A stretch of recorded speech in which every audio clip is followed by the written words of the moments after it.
What's up, everybody? This is Joseph R. Wheeler III, the artist, the founder, and the president of the ONYXCON Foundation. And you are now tuned in to a special ONYXCON exclusive where I take you on a journey through my movie collection. We're going to be talking about DVDs and classic movies that you might want to watch and add to your collection. Welcome. And fine with it. Yes, she is. Hello. Cleo. All right, let's get into some more here. Now this one's just oddball funny, but amazing. Yes, you never know where I'm going. I know y'all weren't expecting that, right? The Secret Life of Walter Mitty. Now why do I have this one in the list? Because this here is the epitome of a fantasy imagination movie. It's all about Ben Stiller's character, Frank Mitty, being a daydreamer that escapes to all these crazy worlds and situations that have nothing to do with his very mundane, boring life. But he becomes his hero in his mind. He becomes this dude who can do just about anything when he wants to, when he drifts off.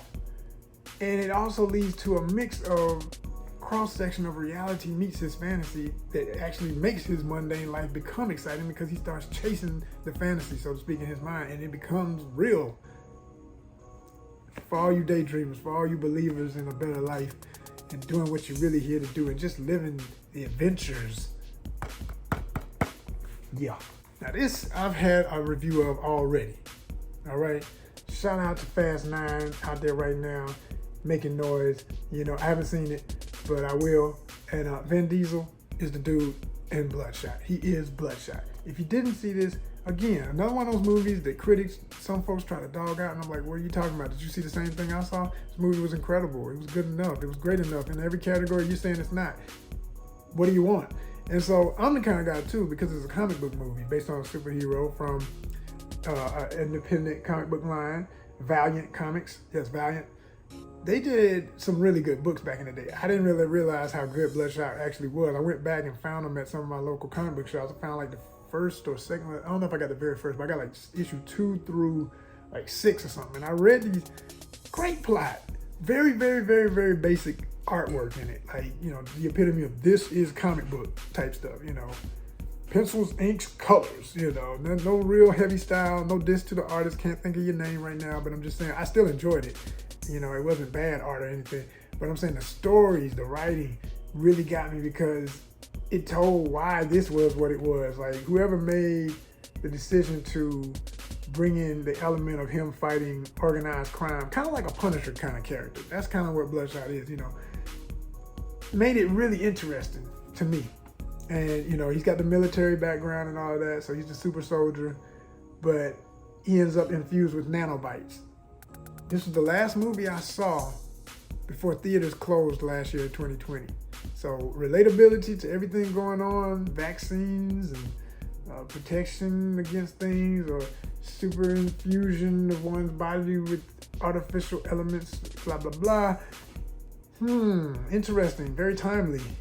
I'm just gonna say that nanobite scene at the end, again, one of these movies where the end has, the climax is so, I remember I put this in one night and I just went straight to that. I just need to see that last fight. Bloodshot, y'all. Dopeness.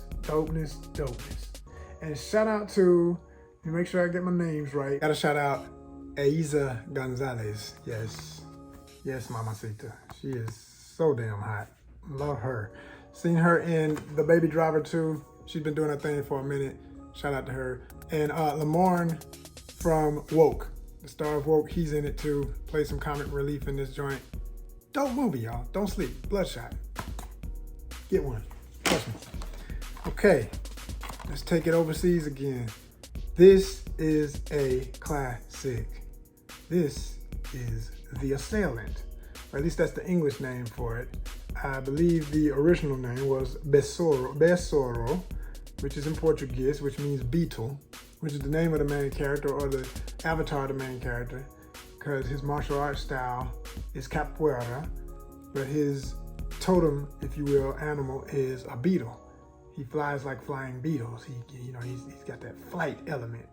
And this is based during the time of slavery in Brazil, and it is a warrior freedom story. It is a free my people, get myself free story, and it is blended with African spirituality from the Orishas, from Ifa, okay, which is one of many religions that spiritual systems that made transfer during the transatlantic, and the people never let go of. To this day, they still hold these things true to their culture. And so it's just a beautiful story, and the fact that it shows that we have so few movies that honor that African legacy, that African spirituality, and I love to see that, because every culture that is still able to maintain that has a stronger self-esteem, self-identity, certain types of just mental prosperity that come from knowing all of who you are. And as African Americans, or anybody in this hemisphere, South Americans, Central Americans, Caribbeans, anybody of the direct African descent, we, so much of that has been broken. And then, it remains stronger in a lot of those other places, South America, Central America, the Caribbean, but in America, a lot of that has been broken. In Canada, a lot of that has been broken. Well, can't say that because a lot of the Caribbean folk are up in Canada, so they maintain that. But what I'm saying is, I'll just speak from mine. From an American standpoint, a lot of times people spend their whole life trying to figure out what parts of Africa are me, because it's still a mix. We got a lot of other cultures in us that I honor all of what is me, and I'm always curious of everything that is me. But this kind of movie, you get to see a hero doing capoeira, which originated in Angola, which made the transition and stayed a martial art amongst the peoples of Brazil, where you have capoeira Brazil now, which is way more acrobatic style than the original Angolan style. Both are lethal, both are off the chain, both involve a dance-like form that is a martial art and is extremely powerful. A lot of low kicks, spins, twists, jumps. I can't describe it. If you've never seen capoeira, just look it up. You're going to be blown away. If you play Tekken and you know about my man Eddie Gordo, you know what this is. So imagine a movie about a character who can do all that, but it's a real story of him freeing himself, him saving his woman, okay? It's got that hero element, a man and a woman in love, and she's caught up with the Portuguese slave master trying to make her his little side item situation, and it's very ugly. There's a lot of stuff in this. It's just real. There's real history. But then you also get, the Orishas visiting him in the movie in spiritual form. So it's it's got that fantasy, beautiful. Those sequences are what make it everything for me. That's some of the most beautiful parts of this film, where you see the hero meet Oshun, of the river. She's the river spirit, right? And he meets Elegba, which is the trickster. Because I do remember he had red eyes, and that's one of Elegba's colors and whatnot. So yeah, it was just a lot of really, really strong cultural elements throughout this movie that I really enjoyed. And the fact that it's in straight up Portuguese and you're reading subtitles, again, from the people, by the people, for the people. We ain't trying to water it down. This is us being us. I love that. Shout out to Brazil. Obrigado. Some of my last two. We're gonna wrap this thing up. Now let's go with something fun real quick. Pixels. This is a silly, fun movie though. If you've never seen this, it is hilarious. But you gotta be a gamer or a person who appreciates gaming, and especially if you grew up through the 80s and you know these games, Centipede, Pac-Man, Cubert, all the Donkey Kong. And it's a really incredible concept, because an alien force that's trying to invade Earth has picked up signals. And when they talk about, they send up stuff on the satellites into space, hoping that aliens will get these signals and analyze human creations. So they analyzed video games. They sent video games. And so they come back and they say, oh, y'all like to challenge each other? Well, we're going to challenge your whole Earth. And the only way you're going to win is you get your best players to challenge our players. And we're going to send you your stuff. We're going to send digitized cube type, viral cube growing things that take over a whole space and digitize it, pixelize it. But it's kind of like the Transformers with the great cube, and how the power of that just can transform into anything. Same with these cubes, sort of, but they actually, destroy that way versus build. They'll, if somebody gets hit with a fireball from a digitized character, you explode into a bunch of cubes and stuff, right? Now, I know it sounds real harsh, but trust me, they keep it fun enough that it's still rated PG-13. It's something you could watch with the family. You could laugh at it. Your little kids ain't gonna get it. They're gonna like all the colorful characters, but as soon as they get into more adult conversation, they're gonna be like, what's going on? So really, when they say PG-13, that's for real. 13 up, maybe 12 at max, whatever, they're gonna get it. Everybody else, I don't know. I don't have kids, but I just know how some little kids, I am an uncle, and they ain't ready for this. But bigger kids, yeah, they'll enjoy it. Adults, you're gonna love it, like I say. A lot of adult innuendo and jokes throughout. I mean, what you expect is crazy old Adam Sandler doing what he does. All his movies always got that, from Waterboy forward, right? This is a random throw-in, but I love this movie, so I'm gonna do it. Top 5. Top 5 is the bomb. This is one of the greatest Chris Rock movies, next to Head of State and Pootie Tang. And there's some other ones, but those are probably my top 3. This movie, Head of State, where he plays the young black president, and Pootie Tang. Pootie Tang's classic. But we ain't here to talk about that right now. I don't have it to show you, but if you know what I'm talking about, you know what I'm talking about. It's classic. And I don't care if you don't like it. I don't care if you thought it was absolutely absurd. You don't know your 70s movies, so you don't get the joke. You gotta know your black cinema to understand Pootie Tang. If you understand the joke, you will laugh till you cry watching Pootie Tang, okay? But we ain't talking about Pootie Tang, we talking about top 5. Top 5, you hear people say all the time, yo, what's your top 5? Hip hop culture is a thing. What's your top 5 MCs of all time? Top 5 favorite whatever. And that would be no better title for this movie, because it's a line from the movie and a classic moment in the relationship that gets built between him and a reporter played by, oh my love, forever, Mamacita, Miss Rosario Dawson. I love Rosario. You know I love some Rosario. If you follow my stuff, she's the queen. She's one of the queens. I love Rosario. She's just dope. Everything she does is amazing, and she's an incredible actress. She's got so much range. She does all types of stuff, and this is no different. Also in this, speaking of the queens doing their doggone thing, Gabrielle Union is hilarious. Not gonna give away nothing. I'll just say that Chris Rock is somewhat, you feel like it's somewhat autobiographical, but because he's starting to do just what he did in this movie as the character, where he's known as this famous comedian. He's done a whole bunch of real B-rated movie type stuff. Not to say that Chris Rock's movies were, lower level, but it's almost like the character is doing way more silly stuff than he's even done in real life, right?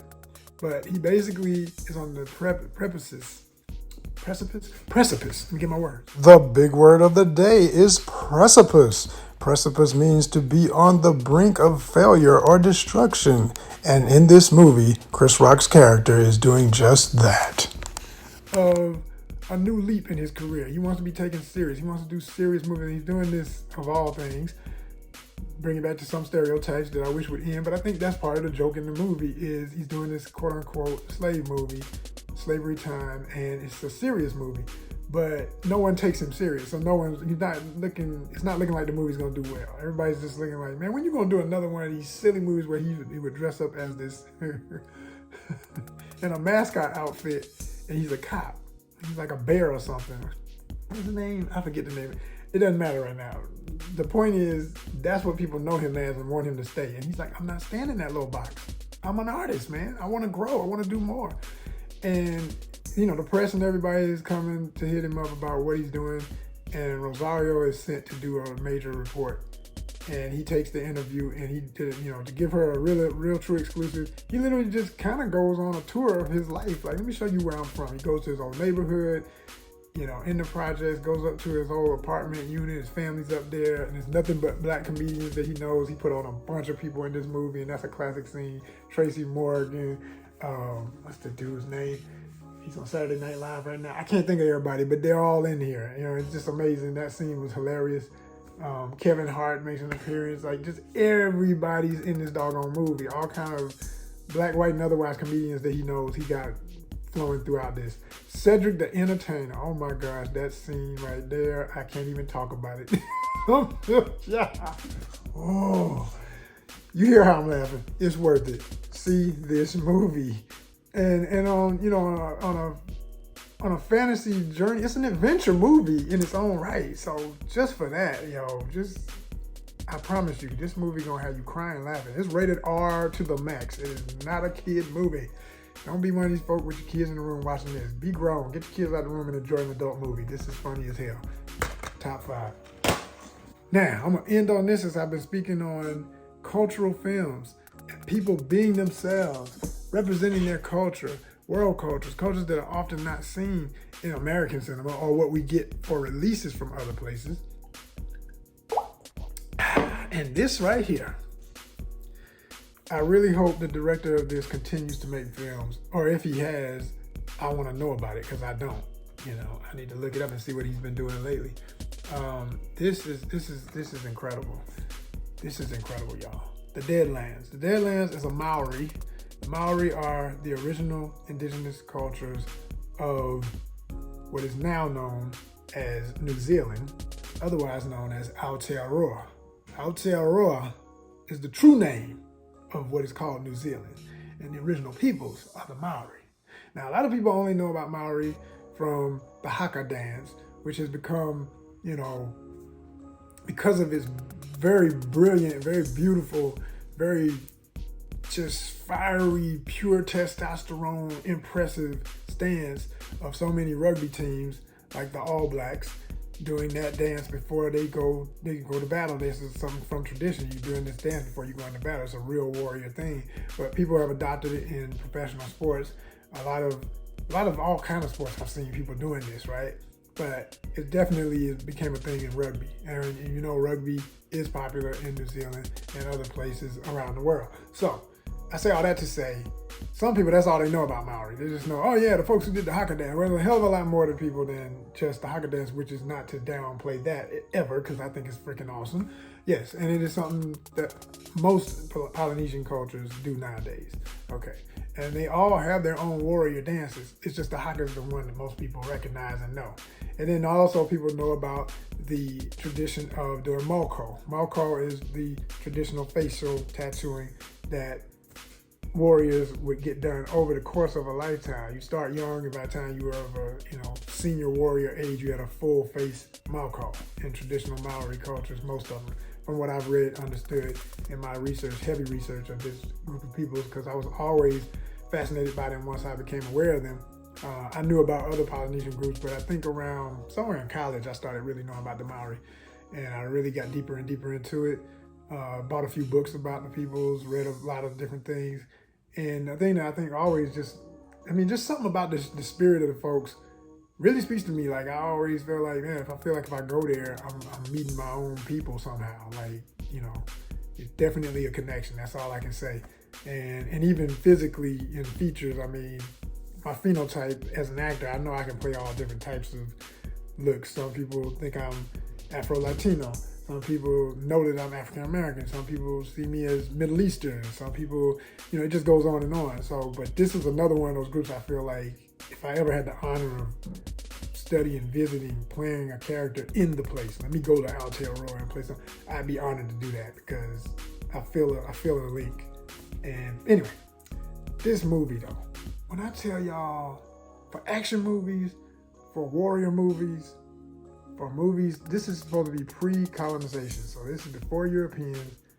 And as usual with most peoples, if there were more than one group, there's always conflict. There's always battles over who has dominance over the land, rights to the fishing, rights to the hunting, rights to the gathering areas of the plants and everything. And so because of that, you got, and then, disputes that come about because of who married who didn't like who got jealous of whoever. Common human stuff, no matter wherever you're at, right? Same kind of thing happening here. And basically one tribe goes against their sworn enemies in battle. And there's a hero, the young hero here, who basically has to venture through an area to get to another area that is occupied by this old warrior right here, he doesn't claim any tribe anymore. He's just a loner who is a cannibal, who no one wants to go through his territory because he's the hardest, baddest living thing on the island. Like, we don't mess with that dude. Like, you go over there, man, that's why I call it the Deadlands. He gonna get you. And it just, explains that story of why he is who he is. It ain't just, he's just the big boogeyman. No, they explain why the boogeyman is the boogeyman. and they get into a lot of different cultural things that you can trust are coming from a real place, not just for sensationalism. And that's what I really enjoyed most about it. You feel like, you know, from my research of the people and what I know about their weaponry, what I knew about their traditional fighting and why they fought when they did, it all made sense. Nothing seemed like it was just, you know, some sensational, let's just have these other brown people fighting each other as, you know, a bunch of savages just going at it. No. This is really some cultural stuff. But I mean, the great thing is, from a stunt film perspective, it's showing you martial arts you've never seen before. It's showing you weaponry you've probably never seen before if you don't know anything about these people. And to my knowledge, when I think about all the movies I've seen from Maori people and you know, made about the cultures, there's so few that really show anything in pre-colonial times. I mean, to be real, I don't know. This is probably one of the first. I know if you had a top 10 or it's gonna be on the list, and it's gonna be in the top 5 because it's so rare. You don't see this. So it really is, you know, a pioneer in a genre that I feel could expand about this time period. And you could have a whole legacy of films just like you do from China with, I mean, just, they got generations of Kung Fu films about the dynastic period of China. You know, you got the same thing going on with feudal Japan. You got the same thing going on with Korea. You got the same thing going on with parts of, the Indian film business. Good gosh. I mean, you know, and they got plenty of stories based on traditional stories from Hinduism, etc. I say all that to just say, like, okay, those examples of those cultures, and even what's going on in Nigeria. I mean, it's taken a long time for the industry to get to the point where financially the movies look better, the props look better, the makeup is top notch, everything. They're there now, you know, Nigeria and Ghana. Let me shout out Ghana too. They're doing the doggone thing. And let me add South Africa, for places on the continent, to speak of Africa. But I'm saying I want to see more. I want to see so much more from everybody, showing your people, as like I said when I was talking about Mongo. I mean, these kind of movies are so important because this is you, from you. I mean, even if it was somebody else, director or have you, they're working directly with the people. They're not coming in and trying to say, well, I'm gonna tell your story and this is how I'm gonna do it. No. They've got first say in how it's gonna go. This is what I'm talking about right here, y'all. This is the future. This is the now. And I mean, like every other thing I talked about during this video, I love it all, but I definitely want to shout out those films, shout out those actors, shout out those productions, and say, you know, please come with more, because we need it. We need it. And I love it. Hope y'all enjoyed this. Hope you learned about some movies you didn't even know about. I'm pretty sure you did. There's no way I didn't hit some stuff you didn't know about. And if I did, please hit me in the comments. Let me know you agree, you saw it, you loved it, you didn't know about it. Oh my gosh, thank you, Joseph, for sharing that. And let me know what else you might be interested in, other genres that you might be interested in that I probably got in my collection. And if not, I might still watch it and tell you about it. And if you're really loving it, you know what, we need to keep this going. Because this phone is hooked up to some electricity right now to keep the power going. We need those donations, all right? Check the link in the bio. GoFundMe. Much love, y'all. Peace.